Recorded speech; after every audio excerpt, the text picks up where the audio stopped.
안녕하세요. 중개학교 실무 담당 꿀단지입니다. Q&A로 중개 실무에 대해서 알아보겠습니다. 오늘은 물건 접수 받는 방법에 대해서 알아보겠습니다. 물건 접수라는 게 업무를 계속해 오신 공인중개사님들께서는 눈 감고도 하는 쉬운 업무겠지만 반대로 초보 공인중개사님들께서는 낯설 수 있습니다.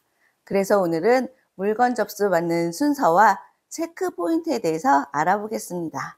부동산 사무실에 물건이 접수되는 경로는 여러 가지가 있는데요. 현장을 돌다가 건물주를 만나는 경우도 있고 건물주가 사무실로 전화를 해서 물건을 내놓는 경우도 있습니다. 아는 건물에 공시를 체크하기 위해서 내가 먼저 전화하는 경우도 있습니다.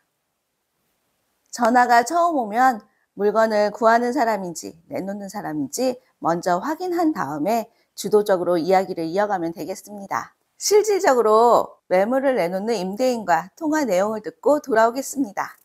네, 천지부동산입니다. 네, 부동산이죠? 네. 물건 좀 내놓으려고 하는데요.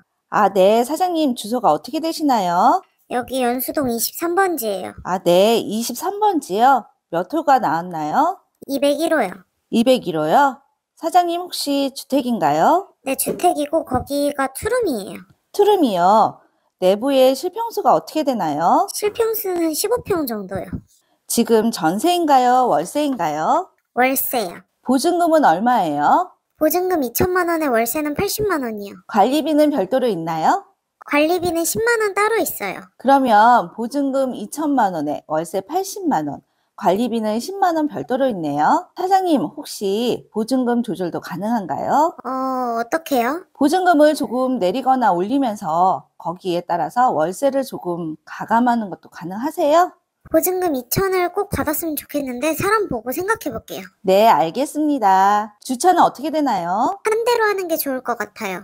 추가 주차는 안 되고요. 지금은 부족하지 않아서 가능하긴 한데 나중엔 또 어떻게 될지 모르니까 계약상으로는 한다고 하는 게 좋을 것 같아요. 네, 그럼 일단 한 대는 가능하고 상황에 따라서 약간의 유도리가 있는 것으로 알고 있겠습니다. 지금 공실인가요? 아니요, 아직 사람이 있어요. 이사 나가는 날이 정해졌나요? 만기는 훨씬 지났는데 이번에 나간다고 해서 날짜는 맞춰보면 될 것 같아요. 알겠습니다. 저희가 물건을 미리 보고 사진도 찍어서 광고를 좀 하려고 하는데요. 어떻게 볼 수 있나요?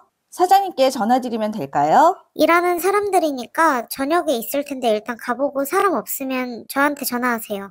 제가 비밀번호 알고 있으니까. 네. 그럼 저희가 현장 가보고 사람 없으면 사장님께 전화 드릴게요. 네. 네, 감사합니다. 전화 드리겠습니다. 네. 잘 들어보셨나요? 그러면 이 통화 내용을 기본으로 해서 물건 접수 받는 순서와 체크 포인트에 대해서 알아보겠습니다.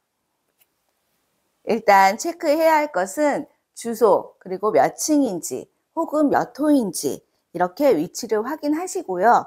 그 다음으로 실평수를 확인하셔야 됩니다.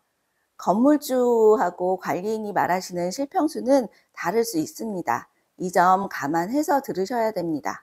만약 브리핑을 하실 때 건물주가 실평수 몇 평이라고 하는데요. 오차가 있을 수 있습니다. 이렇게 손님들에게 브리핑을 해야 합니다. 두 번째로 주거용인지 업무용인지 체크를 하셔야 됩니다. 주택인지 상가인지 원룸인지 투룸인지 쓰리룸인지 확인을 하셔야 됩니다. 건물주분들이 말씀을 먼저 안 해주시면 이것도 물어보셔서 체크하셔야 됩니다. 다음으로 형태와 금액에 대해서 알아보셔야 됩니다. 전세인지 월세인지, 전세일 경우에는 전세 보증금은 얼마인지, 월세일 경우에는 보증금 얼마, 월세 얼마를 체크하셔야 됩니다. 그리고 관리비는 어떻게 책정되는지 확인을 하셔야 됩니다. 아파트나 오피스텔 같은 경우는 평당 얼마인지 주인분한테 여쭤보고요. 만약에 뭔가 이상하다 그러면 관리실에 전화를 하셔서 확인을 하셔야 됩니다. 그래서 관리비는 얼마로 책정됐는지 임대인분에게 물어보셔야 됩니다. 그리고 다가구나 다세대 같은 경우는 관리비가 따로 없습니다. 임대료에 포함하는 경우가 많습니다. 관리비는 5만 원, 10만 원, 20만 원 별도로 책정해 놓는 것도 있고요. 경우에 따라서는 관리비에 공용 청소비나 수도요금이 포함되는 경우도 있습니다. 이렇게 금액을 체크하셨다면 그 다음엔 주차를 체크하셔야 됩니다. 지역에 따라서 주차가 가능한 곳도 있고 서울처럼 복잡한 경우도 있습니다. 주차 부분에 대해서는 지역에 따라서 다를 수 있기 때문에 일률적으로 말씀드리기는 쉽지 않습니다. 그래서 주차 확인은 꼭 하셔야 됩니다. 몇 대가 가능한지. 마지막으로 입주 가능일을 체크하시면 전화상으로 체크하는 부분은 끝났습니다. 나머지는 현장에서 확인을 해야 합니다. 어차피 광고도 해야 되고 주차가 쉬운지 어려운지 체크를 해야 합니다. 도배장판 상태도 확인을 해야 되고 어디 수선할 곳은 있는지 그거를 현장에서 확인하셔야 됩니다. 오늘은 매물 접수 받는 순서와 체크 포인트에 대해서 알아보았습니다. 다음에는 또 다른 내용을 가지고 돌아오겠습니다. 감사합니다.